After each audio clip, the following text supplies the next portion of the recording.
Dans le cadre de l'expérimentation que nous avons menée dans le secteur du service à la personne et du médico-social, j'ai été amenée à rencontrer des salariés menacés d'inaptitude. C'était des aides-soignantes, des aides à domicile et des aides médico-psychologiques issus de plusieurs entreprises du bassin dijonnais. Ces femmes, puisque essentiellement ce n'étaient que des femmes, étaient pour la plupart menacées d'inaptitude professionnelle.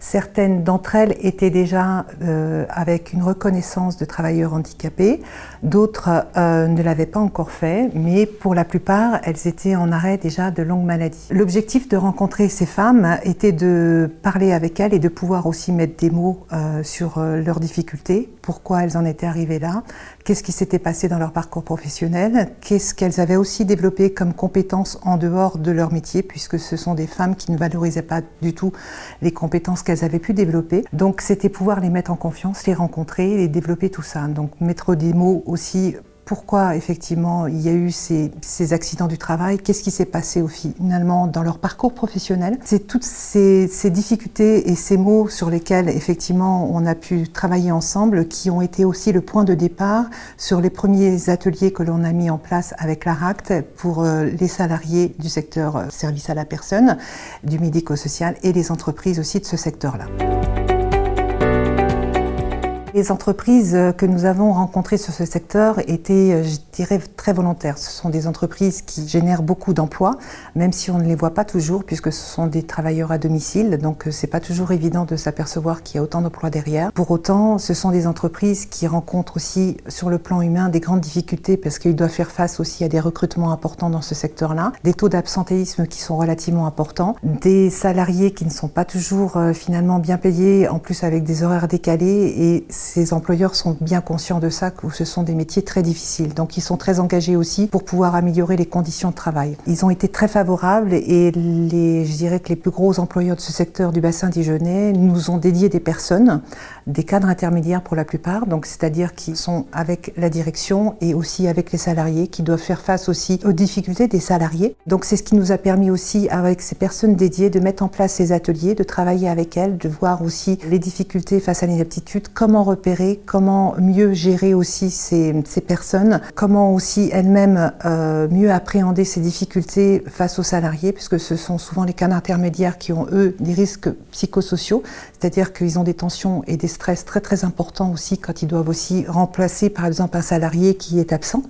Donc c'est vrai que c'est pas des situations faciles. Donc ces différents ateliers nous ont appris aussi à travailler ensemble. Donc par exemple des astuces aussi qu'ils ont mis aussi en place au niveau RH pour faciliter aussi les recrutements, fidéliser, mettre en place plus facilement la parole. Donc ces ateliers ont permis aussi tout ça. Donc l'ARACT, association régionale pour l'amélioration des conditions de travail en Bourgogne-Franche-Comté, est intervenue dans le cadre de ce projet sous deux axes principaux.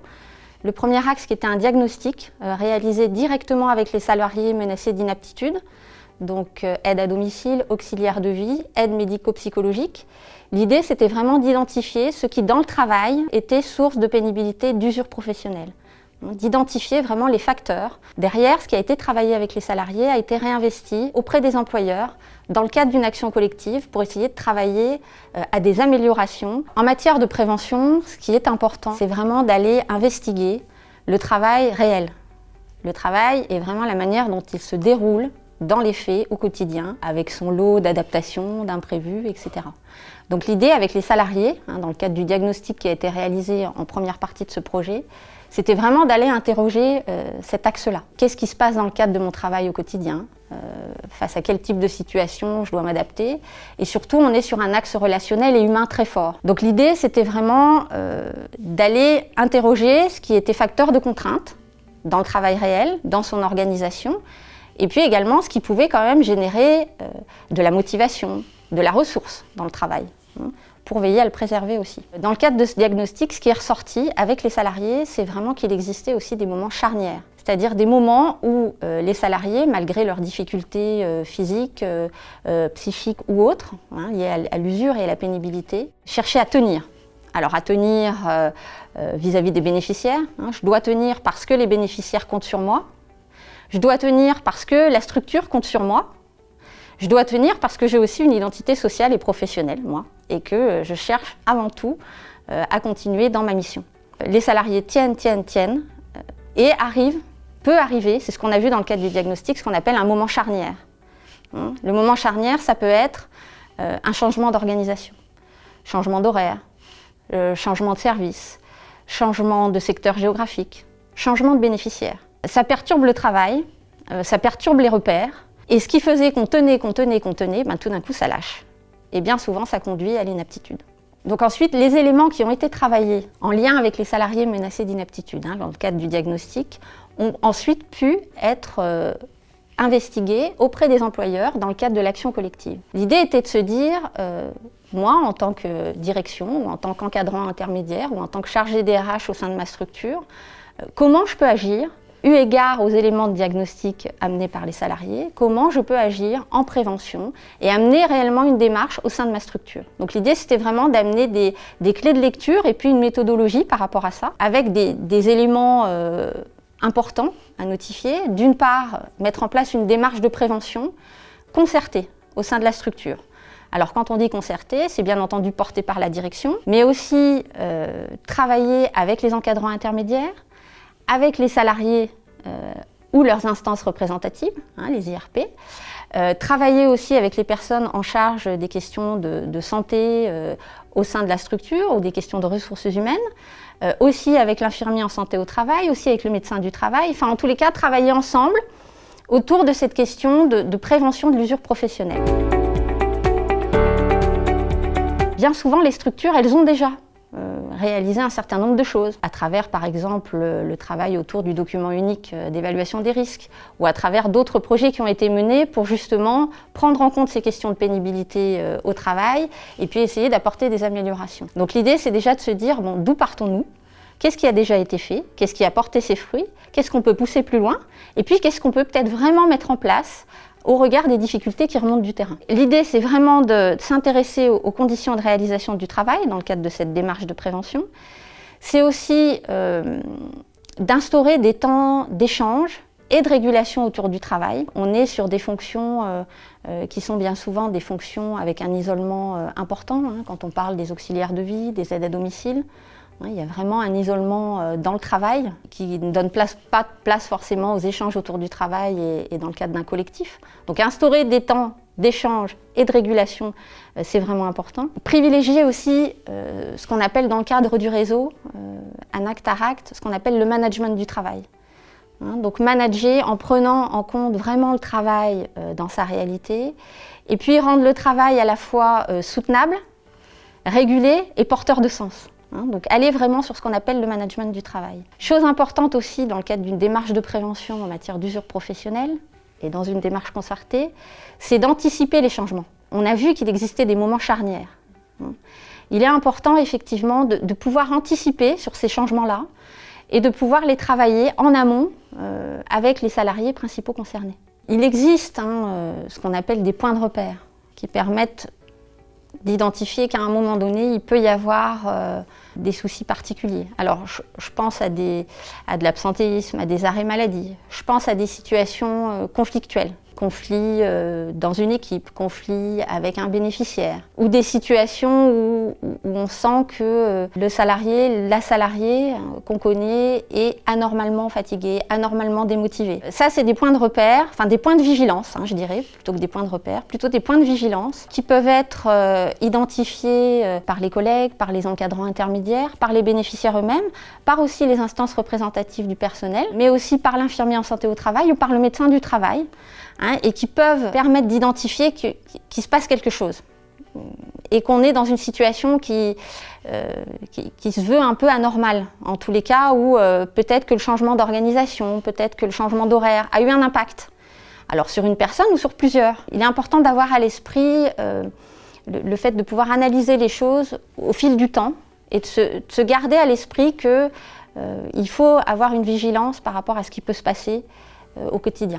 Pendant les travaux, ce qui est ressorti, c'est vraiment le fait de garder à l'esprit des points principaux. On en a parlé, le point organisation du travail. Le point santé, bien sûr. Quelle vigilance par rapport à des problématiques de santé, quel point de repère, etc. Mais aussi la question des compétences et des parcours. Comment anticiper sur les mobilités professionnelles ? Comment anticiper sur le parcours? Comment identifier les compétences? On a vu, mais on le savait, que les salariés, les professionnels de ce secteur développent des compétences très importantes, des aptitudes, une intelligence relationnelle, une capacité à s'adapter, une capacité à anticiper. Et vraiment des compétences qui peuvent être transversales et qui peuvent conduire, dans le cadre du parcours professionnel, à aller sur d'autres postes, d'autres fonctions. Je pense que le fait de vraiment pouvoir anticiper là-dessus, mettre en évidence les compétences des salariés, les accompagner à travers de la formation, à travers de la VAE, les informer sur le conseil en évolution professionnelle, sur le CPF. Tout ça, ça conduit vraiment à avoir une démarche proactive du côté de la structure, mais aussi du côté du salarié, en termes de développement de compétences et de mobilité professionnelle. Et ça, c'est une vraie démarche de prévention, aussi en matière d'usure professionnelle.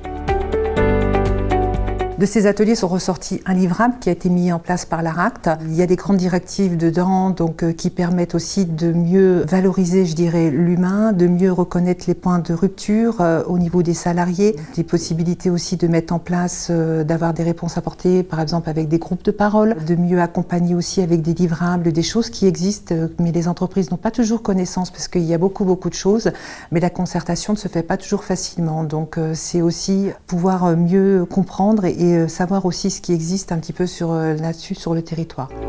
Nous avions aussi des établissements médico-sociaux qui, eux, accueillent bien souvent des publics, je dirais, polyhandicapés, donc ce sont quand même des publics assez difficiles. Donc là aussi, le personnel doit être formé aussi par rapport à ces publics. Ils subissent aussi des pressions importantes. C'est vrai que les conditions de travail sont différentes puisque, effectivement, ils peuvent bénéficier de plus de matériel pour porter les personnes, les accompagner. Pour autant, c'est pas toujours plus simple non plus pour les salariés de ce secteur. Les personnes salariées dans ce secteur ont, je dirais, une difficulté. Bien souvent, elles font ce métier parce qu'elles sont passionnées de l'humain. Donc, généralement, ces métiers ne s'imaginent pas à un moment donné pouvoir pratiquer un autre métier. Donc, c'est vraiment les personnes qui sont menacées d'inaptitude. Bien souvent, elles restent dans le métier. Ça leur pèse aussi dessus parce qu'elles veulent aller aussi jusqu'au bout. Pareil vis-à-vis des collègues, puisque quand on travaille en équipe, ne serait-ce que dans un établissement médico-social, quand il y a une personne qui est défaillante, ça veut dire que ça affaiblit aussi l'autre personne. Et en bout de chaîne, il y a la personne qui est polyhandicapée ou autre et qui finalement va être pénalisée. Donc elles ne veulent pas que leur faiblesse quelque part, puisqu'elles estiment que c'est finalement comme une faiblesse, puisse effectivement faire pâtir quelqu'un d'autre. Pareil, au service à domicile, une personne âgée qui est toute seule, qui est isolée en pleine campagne et où elles savent qu'elles ne pourront pas passer, pour elles, ça leur pèse aussi beaucoup, mais là, sur le plan psychique. Donc elles savent qu'elles doivent affronter ceci et elles prennent aussi beaucoup sur elles. Le film est très mince entre les deux et c'est vrai qu'à un moment donné, c'est soit le corps qui parle en premier et qui craque, et là souvent on a un accident du travail, soit c'est le psychique qui craque et c'est des fois une dépression, mais les deux sont fortement liés entre le psychique et le psychologique. Il y a un problème de culture dans nos entreprises, ou dans ce type d'entreprise où on ne parle pas des problématiques de pénibilité, parce que c'est mal vu, parce que c'est difficile aussi d'en parler puisqu'on est étiqueté, comme c'est difficile aussi, comme toutes ces personnes que j'ai rencontrées qui ne souhaitent pas faire la démarche tout de suite pour pouvoir bénéficier d'un statut de travailleur handicapé et être mieux accompagnées, alors que ça pourrait les aider à beaucoup de niveaux, mais c'est très difficile. Ça ne fait pas partie effectivement de leur culture, des cultures d'entreprise. Il faut vraiment travailler là-dessus, sur la communication, tant au sein des entreprises, tant au sein des IRP dans les entreprises, tant au sein des salariés. Donc il faut vraiment qu'il y ait un grand pas de fait à ce niveau-là, pouvoir parler des problématiques de santé, car les entreprises elles-mêmes se sentent démunies. Si elles m'ont envoyé des personnes qui avaient plus de 2 ans d'arrêt maladie, c'est qu'elles ne sont pas en mesure de pouvoir les repérer avant, car elles n'ont pas de retour. Donc c'est très compliqué aussi pour elles. Donc il y a un gros travail à faire au niveau des entreprises, mais il y a aussi un gros travail au niveau de la libération de la parole des salariés, pouvoir en parler. C'est pas tabou, et plus on va pouvoir en parler en amont, plus on pourra anticiper ce genre de situation, et plus effectivement on pourra éviter les situations de crise et les licenciements pour inaptitude.